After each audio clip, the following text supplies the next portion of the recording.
한번 인사하실까요? 만나서 반갑습니다. 오늘도 좋은 일 합니다. 은혜 받으실 말씀은 고린도 후서 6장 14절에서 18절 말씀 되겠습니다. 신약성경 고린도 후서 6장 14절에서 18절 말씀까지 되겠습니다.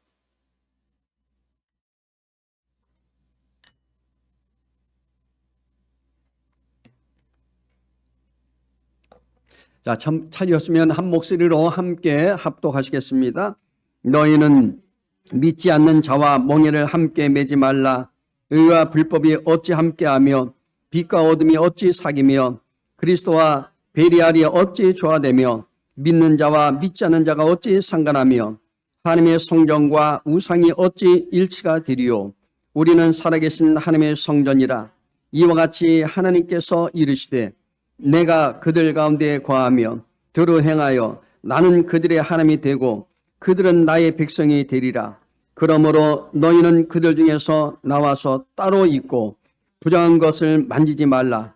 내가 너희를 영접하여 너에게 아버지가 되고 너희는 내게 자녀가 되리라. 전하신 주의 말씀이니라 하셨느니라. 아멘. 오늘은 지금 이제 명절이 앞두고 있기 때문에 우리 성도님들도 많이 몇 가정이 지금 빠졌습니다. 많이 기대해 주시고요.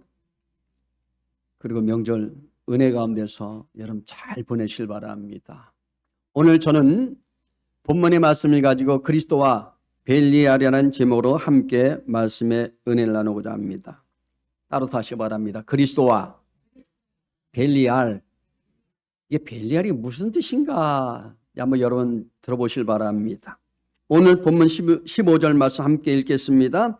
그리스도와 벨리알이 어찌 조화되며 믿는 자와 믿지 않는 자가 어찌 상관하며. 이 무슨 말씀이에요? 그리스도와 여기 벨리알이 함께 할 수 없다는 겁니다. 여기서 벨리알이 뭐냐? 사탄과 동요로 사용될 수 있는 단어인데요. 유대 문학에서는 여기 악마, 여기 악마의 왕을 일컫는 말입니다. 여기 벨리알은요, 곧 사탄을 말하는 거예요. 사탄, 마귀신. 즉, 이 말씀 뭐냐? 그리스도와 사탄이 함께 할 수 없듯 그리스도에게 속한 우리들과 사탄에 속한 자들이 함께 어울릴 수 없다는 겁니다. 여러분, 그런데 여기 물론 단순히 우리가 상종하지도 말고 단절하라는 그런 의미가 아니에요. 아이고, 안 믿는 사람은 단절하지 말라는 게 아닙니다. 자, 그들과 어울림으로써 어울리기는 어울리는데 그들에게 여기 영향받고 미혹되어서 불법을 저지르며 은밀한 죄를 범하는 건 그리스도에게 속한 자에게 마땅하지 않다는 거예요. 똑같은 죄를 지라는 얘기가 아닙니다. 하나님의 믿는 사람들은 믿는 사람답게 더 선하게 살란 얘기입니다. 여러분, 이 말씀에 나온 대로 우리는 그리스도에게 속한 자라는 사실을 기억하시길 바랍니다. 사탄의 종에서 이제는 우리는 해방된 사람들이에요. 그래서 어떻게 됐어요? 그리스도와 연합된 그리스도의 사람이라고 얘기해요. 믿음으로 의롭게 된 사람들이에요. 이것이 바로 우리 정체성이라는 겁니다. 나의 정체성을 모르는 사람 참 많이 있거든요. 내가 어디서 와서 무엇 때문에 삶이 어디로 간지 모르고 그냥 시계처럼 왔다 갔다 그냥 주일만 되면 예배 생활하는 그런 분들이 많이 있는데 나에 대해서 알아야 돼요. 여러분 정체성이 분명히 여러분 있다는 사실 여러분 아시길 바랍니다. 그러면 본문의 말씀을 통하여 우리의 정체성에 대해서 알아보겠습니다. 첫 번째는요. 나의 정체성이 뭐냐? 하나님의 성전이래요. 할렐루야. 본문 16절에서 뭐랬어요? 우리 영적 정체성에 대해서 다른 표현이 또 나오거든요. 자, 뭐랬냐면 14절과 15절에서는 의와 빛과 그리스도의 사람으로 표현되었는데요. 그리고 16절 상반절에서 보니까 우리가 하나님의 성전이라고 분명히 말씀하고 있습니다. 함께 또 우리 함께 읽어보겠습니다. 하나님의 성전과 우상이 어찌 일치가 되리요. 우리는 살아계신 하나님의 성전이라. 우리는 살아계신 하나님의 성전이래요. 여러분 이 예배당은요. 성전이라고 보면 안 돼요. 자, 우리 성전은 뭐냐? 하나님 믿는 생명 있는 사람들이 모여서 예배드리는 것이 교회란 얘기입니다. 할렐루야. 그래서 여기 보면 16절에서 뭐라 그러냐? 하나님의 성전은 믿는 우리를 가리킨다고 얘기해요. 우리를 가리킵니다. 그렇다면 어떻게 우리가 살아계신 하나님의 성전이 될 수 있나요? 하나님의 성령이 우리 가운데 친히 거주하시면서 살아 계시기 때문에 그렇습니다. 내 안에 거주하고 계셔. 할렐루야. 우리가 섬기는 교회의 건물을 성전이라고 생각하고 말들을 많이 하지 않습니까? 물어보잖아요. 어디 가세요? 그러면 예, 교회 갑니다. 이래요. 그러니까는 이 예배당이 다 성전으로 생각하는 거예요. 여러분, 우리가 여기 알 수 있는 것이 뭡니까? 물론 그렇게 부를 수 있지만 더 정확히 말하면 성전이라기보다는 예배당이 맞습니다. 물어보시면 예배당 갑니다. 이게 맞다니까요. 예배 드리러 예배당에 갑니다. 여러분, 성전은 건물이 아닙니다. 하나님의 영이 머물러 계시는 자리가 성전이라니까요. 그래서 우리들이 사는 자리가 어디든지 그곳에 하나님의 영 곧 성령이 거하시면 그것이 바로 성전이라고 이렇게 말을 하는 거예요. 할렐루야. 고린도전서 6장 19절에서 20절 말씀 또 읽어봅니다. 너의 몸은 너희가 하나님께로부터 받은 바 너희 가운데 계신 성령의 전인 줄 알지 못하느냐.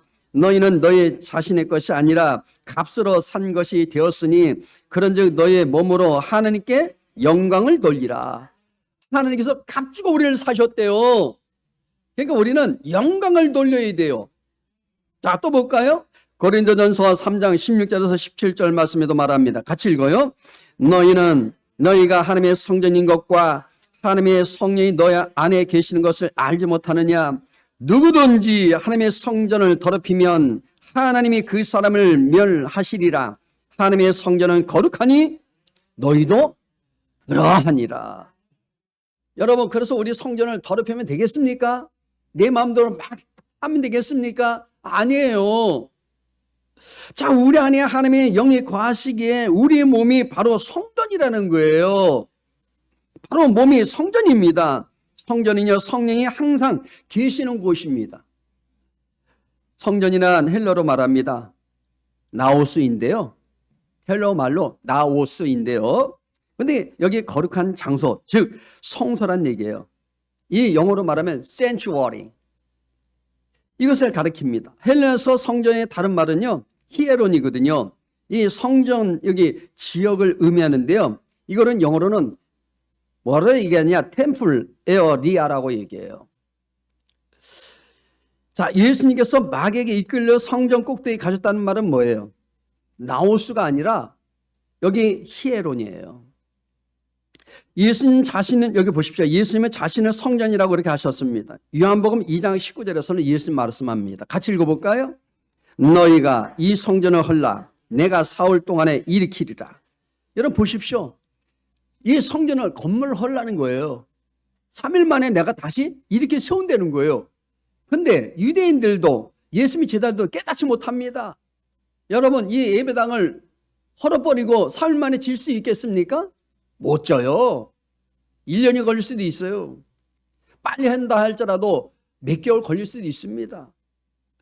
자, 그때 사람들은 뭐라고 얘기하느냐? 요한복음 2장 20절에 또 말합니다. 같이 읽어볼까요? 이 성전은 46년 동안에 지어건을 네가 3일 동안에 일으키겠느냐 하더라. 그러니까 옛날 당시에는 뭐 도구가 있습니까? 기가 있습니까? 없잖아요. 36년 걸렸대요. 근데 어떻게 네가 그렇게 그런 말을 하냐 이 얘기예요. 유대인들이. 자, 요한복음 2장 21절을 말합니다. 또 읽어봐요. 그러나 예수는 성전된 자기 육체를 가리켜 말씀하신 것이다. 이렇게 말하고 있습니다. 여기 예수님의 성전인 것을 분명히 자신이 밝히고 있는 거예요. 하나님의 구속받은 백성은요, 개인적으로나 이렇게 우리가 같이 공동체적으로나 여러분 하나님의 성전이라 불리는 거예요. 그래서 우리 한 사람 여기 예배당에 나와서 같이 예배드리는 여러분 모든 분들이 뭐예요? 하나님의 성전이라고 이렇게 불려지는 거예요. 여러분 보십시오. 여기 하나님의 성전이란 헬러 말로 나오스인데요. 기독교의 공동체를 전체를 의미해 주는 거예요. 이거를 에클레시아라고 얘기하잖아요. 그래서 모든 사람들이 모여서 영어로는 처치잖아. 그죠? 교회라는 것은 처치잖아요. 그런데 뭐예요? 다시 말씀드리면 모든 여러분 보십시오. 성도가 하나님의 성전이라는 의미를 주고 있는 거예요. 할렐루야. 성전은 하나님의 영이 머무는 곳입니다. 성전은 하나님의 영광이 가득한 곳이에요. 이런 성전의 영광이 성전인 우리에게도 있어야 된다는 얘기입니다. 하나님의 영광이 내 마음속에 가득해야 돼요. 기쁨이 넘쳐나야 되고 은혜가 넘쳐나야 되고 감사가 넘쳐나야 되고. 할렐루야. 성령이 충만한 사람은요 하나님의 성전같이 든든합니다. 은혜롭습니다. 그리고 찬양이 넘쳐나요. 징글벙글 피부도 부들부들해지고요.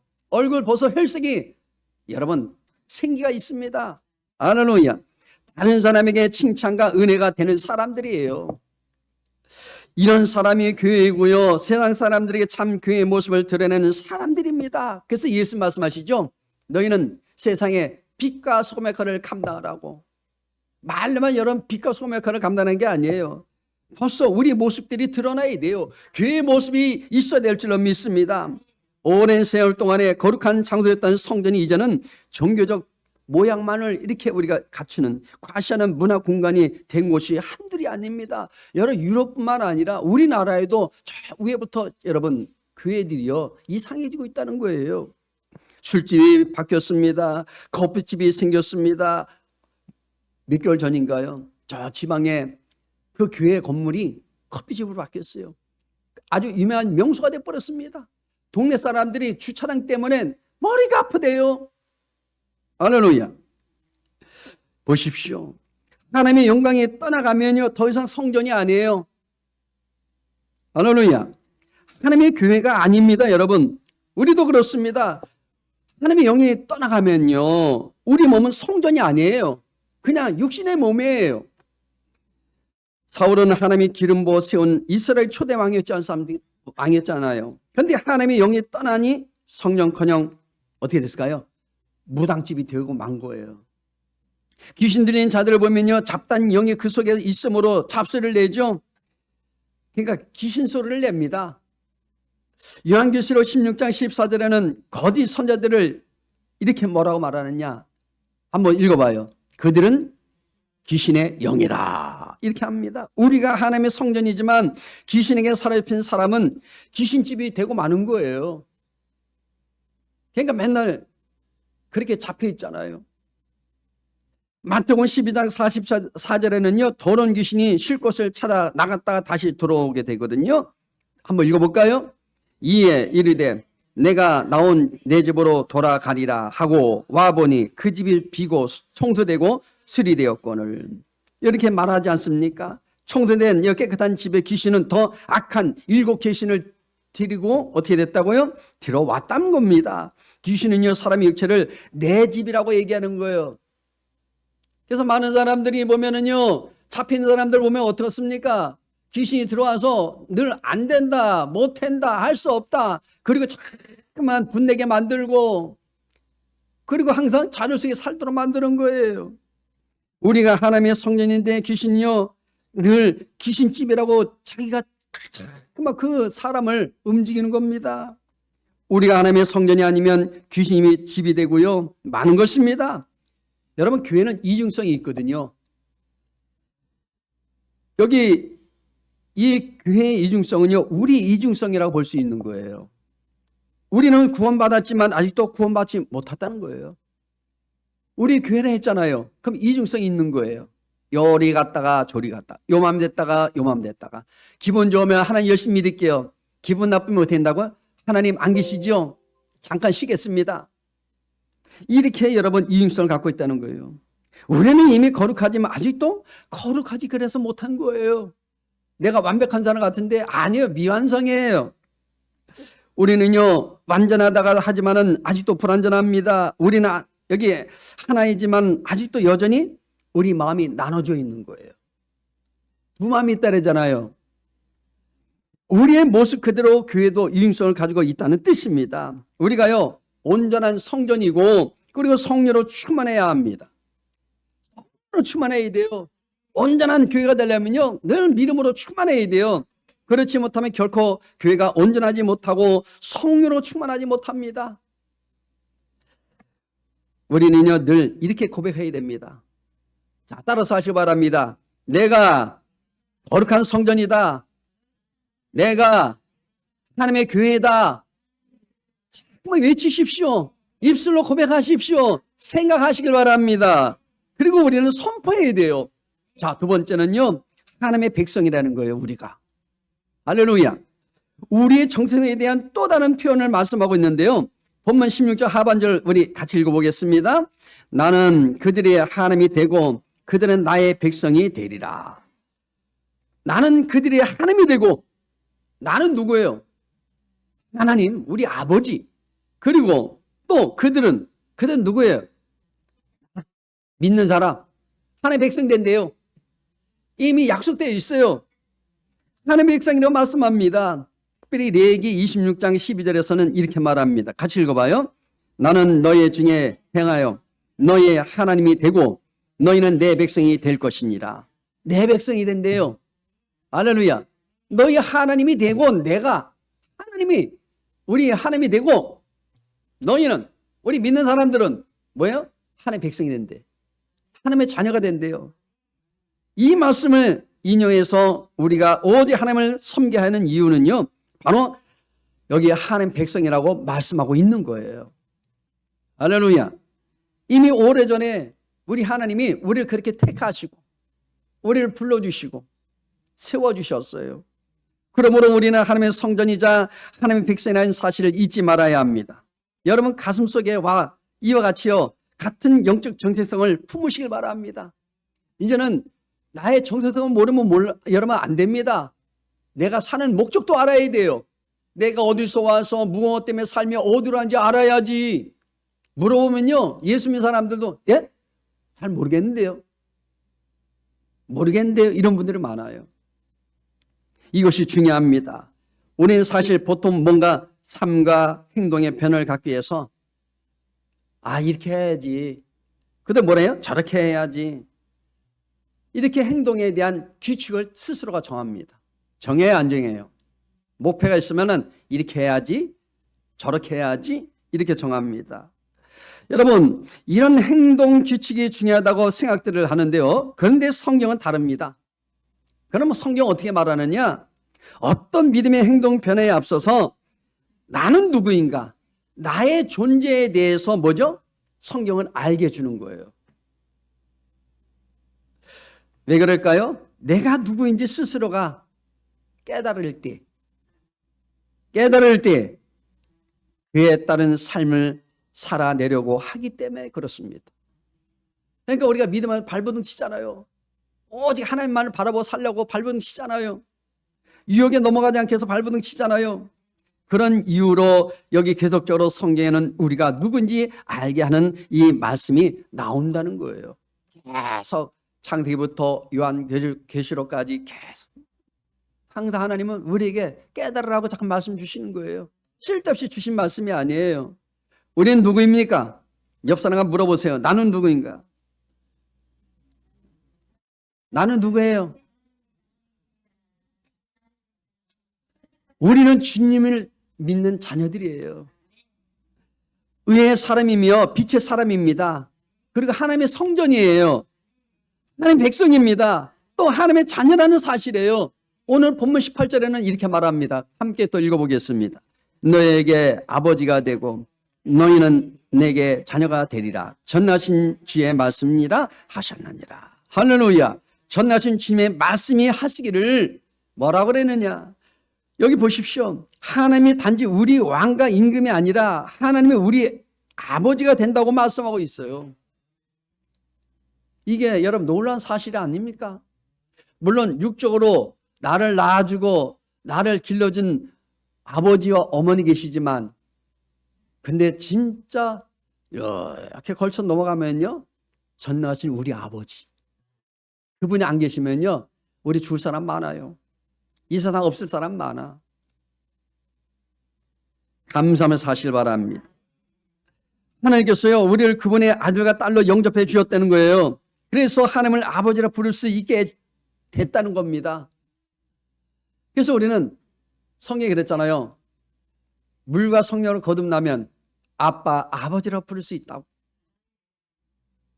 예수님의 그 십자가 보혈로 우리 죄악을 사하여 주시고요. 누구든지 그 부분에 그 모든 보혈로 그 공로를 의지하고 믿음으로 나온 자는요, 다 우리 주님이 영접해 주신다는 거예요. 구원의 길로 인도하신다는 거예요. 하나님의 나라의 백성이 되는 것이 뭐 그리 대단하냐고 여러분 반문하신 분도 있을 줄 몰라요. 뭐 그렇게 대단하다고. 그런 질문하신 분이요, 아직 하나님의 나라가 무엇인지 알지 못해서 그렇습니다.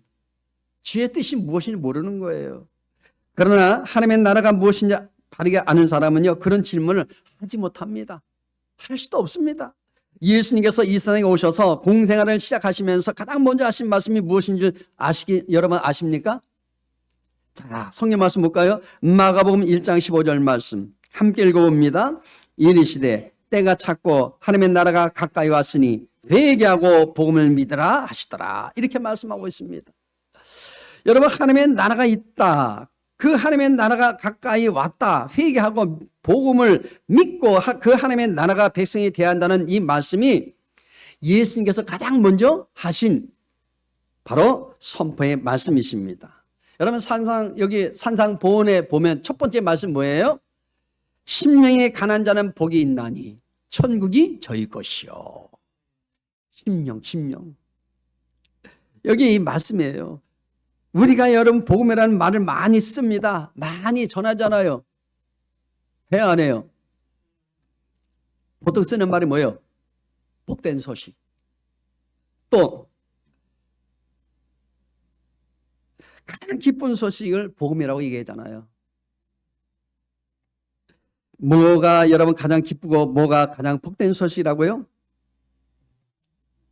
그것은요, 다른 게 아닙니다. 하나님의 나라가 있다는 거예요. 천국이 있다는 거예요. 그 하나님의 나라 가까이 왔다는 겁니다. 그 하나님의 나라를 우리가 들어갈 수 있다는 거예요. 누가? 믿는 사람이. 이 세상의 삶으로 끝이 나는 것이 우리 인생일 줄 알았는데요, 한 번 사람은 죽는 것은 정한 것이요, 그 다음에는 심판이 있다 그랬는데 우리는 심판받을 사람이 아니에요. 심판은 우리에게 상거 심판이 있어요. 그러나 여러분, 하나님 모르는 사람들은 글로 가면 안 돼요. 거기는 영원히 나올 수 없는 길입니다. 고통의 길이에요. 둘째 사망이라고 얘기해요. 여러분, 이렇게 힘들고 억울한 일도 많고 고통스러운 이런 세상의 나라만 있는 줄 아나던데 하나님께서 다스리시는 참된 평안이 있는 나라가 있다고 말씀하십니다. 거기는요, 해함도 없습니다. 슬픔도 없습니다. 이별도 없습니다. 여러분, 결혼 걱정도 안 해도 돼요. 나이 먹는 걱정 안 해도 돼요. 거기는요, 아주 신비한 나라입니다. 거기는 다시 젊음으로 돌아간대. 여러분들이 안 믿는 것 같은데 저는 환상으로 여러분 저에게 보여주신 그 기적이 있어요. 그런 하나님의 나라가 있다 해도 우리 같은 죄인들을 들어갈 엄두도 못 내는 나라인 줄 알았는데 아주 쉽게 그 나라에 가는 길이 있다고 여러분 성경에 말씀하고 있다는 거예요. 그런데 그걸 안 받으려래. 그러니까 자꾸만 세상에 여러분 고난을 자초해서 나가잖아요. 선한 일 많이 한다 해서 밤낮 없이 여러분 착한 일 하면 천국 간 줄 알고. 그런데 우리는 믿음으로 가는 나라요. 할렐루야. 그것이 복된 소식, 즉 복음이라고 하는 거예요. 그것이 바로 여러분 보십시오. 그 복된 소식을 우리에게 전하기 위해서 예수님께서 이 세상에 2000년에 오셨다니까요. 그리고 그분은 우리 위해서 우리 죄값을 치르기 위해서 그분이 십자가에 매달리시고 죽으시고 부활하심으로 우리 새 생명이 다시 탄생되어진 것입니다. 여러분, 그래서 그 예수님의 행적을 기록한 책을 우리는 복음서라고 말하고 있는 것입니다. 우리가 수십 년을 교회 다녔다 해도요, 이 하나님의 나라의 중요성을 우리는요 알지 못하면 잘못 다니는 거예요. 그건 헛방이요. 30년 다녀도 여러분 그는 잘못 알고 있는 거예요. 예수님께서 말씀하시기를 이렇게 말합니다. 마태복음 6장 33절 말씀 읽습니다. 너희는 먼저 그의 나라와 그의 일을 구하라. 그리하면 이 모든 것을 너에게 더하시리라. 이렇게 말씀합니다. 그 하나님의 나라가 너무나 중요하기 때문에 이 세상 것들을 구하기 이전에 먼저 그의 나라와 그의 의를 여기 구하라고 하신 것입니다. 또 요한계시록 1장 31 여기 3절에 보면 우리 주님께서 이렇게 말씀합니다. 같이 읽어볼까요? 이 예언의 말씀을 읽는 자와 듣는 자와 그 가운데 기록한 것을 지키는 자는 복이 있나니 때가 가까움이라. 여기 하나님의 말씀이 성경을 읽고 듣고 그 말씀을 따라서 사는 사람에게는 하나님께서 복을 주신다는 말씀이에요. 여러분, 복하니까 뭐 물질의 복만 다 뭐 그렇게 생각들 하는데 복은 다른 게 아니에요. 마음의 평안도 복이고, 여러분 하핑 이런 것도 복이고, 여러분들이 다 잘 되는 것도 복이에요. 물질은요, 없다가도 있는 것이 복이고, 그렇지 않습니까? 물질은 내가 가진 대로 따라와야 그게 복이 많은 거예요. 이것은 분명한 여러분 주님의 약속입니다. 그 외에도요, 성경 여러 곳을 통해서 하나님께서 여기 보십시오. 하나님의 말씀을 듣고 행하는 자들이 복이 된다고 말씀합니다. 그리고 그렇게 말씀하신 대로 하나님께서는 말씀을 따라 사는 사람들에게 복을 주셨을까요? 안 주셨을까요? 복을 주셨습니다. 그래서 하나님께서 언약 백성들의 율법을 주셨거든요.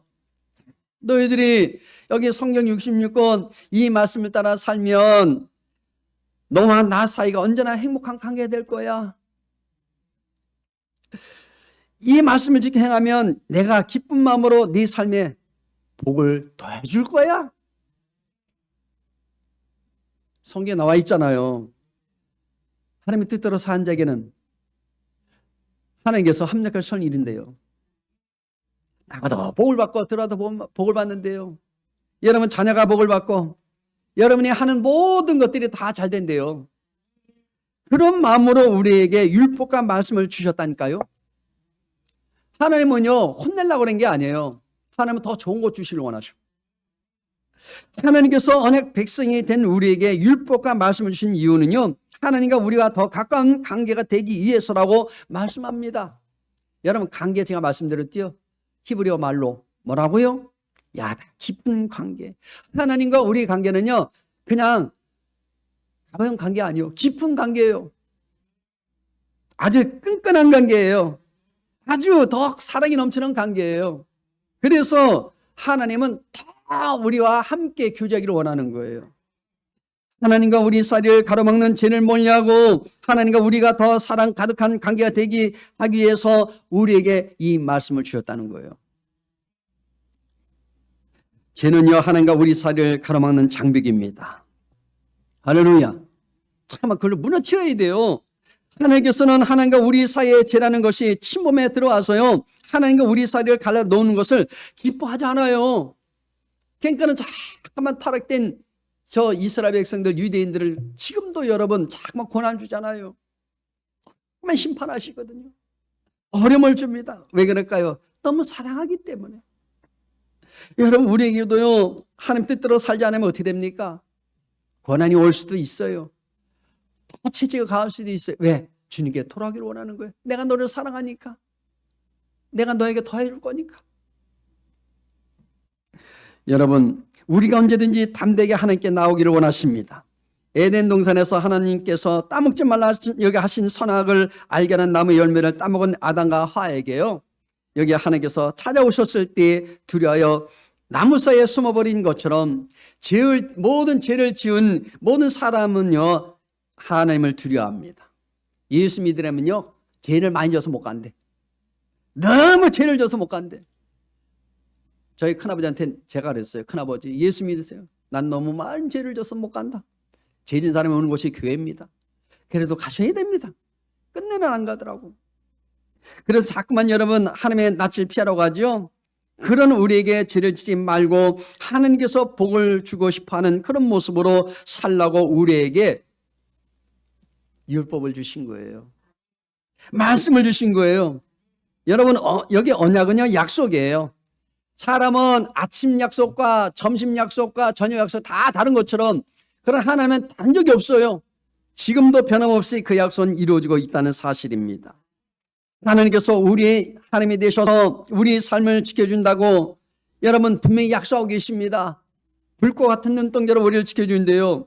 이제는 하나님과 우리가 서로 언약을 맺었고 그 언약을 통해서 우리가 하나님의 소유인 하나님의 백성이 되었기 때문에 우리는 늘 하나님을 가까이 해야 돼요. 잠깐만 도망가 보십시오, 여러분. 더 고난이 오지. 제가 그랬거든요. 도망 다녔어요. 그랬더니 앉혀놓으면 제가 또 도망갔거든요. 그러니까 맨날 고난만 받는 거예요. 나중에 하나님 말씀하시더라고. 야, 너는 지금 내 손바닥에 있다. 네가 아무리 도망가 봐라. 계속 너는 두드겨 맞을 거다. 그래, 그다음부터는 제가 두 손 들었어요. 하나님 잘못했습니다. 이제 항복할게요. 말씀대로 살게요. 더 가까이 가니까요, 더 잘 돼. 의자니까요, 형통하게 돼요. 그리고 하나님과 우리 사이에 맺은 언약의 증표가 율법이고 하나님의 말씀이라는 거예요. 이 약속. 말씀을 지키면 복을 받는 것은요, 말씀을 지켰기 때문에 복을 받았기보다는 하나님을 사랑하고 사모하여 말씀을 지키게 되었고요. 그렇지 않습니까? 우리가 하나님을 사랑하기 때문에 말씀대로 살려고 발버둥치는 거예요. 그런 마음에 하나님께서 복을 주신다는 겁니다. 여러분, 하나님을 더 사랑하시길 바랍니다. 그것이 바로 하나님의 약속이라는 거예요. 이제 새로운 한 주간도 여러분 이 기쁜 소식을 전하면서 즐겁고 감사함으로 많은 이웃들에게 이 소식을 전하며 살아가시기를 축복합니다. 기도하겠습니다. 하나님 감사합니다. 이처럼 저희를 사랑하시고 불러주신 주님을 찬양합니다. 날마다 성령님 이끌어 주옵소서.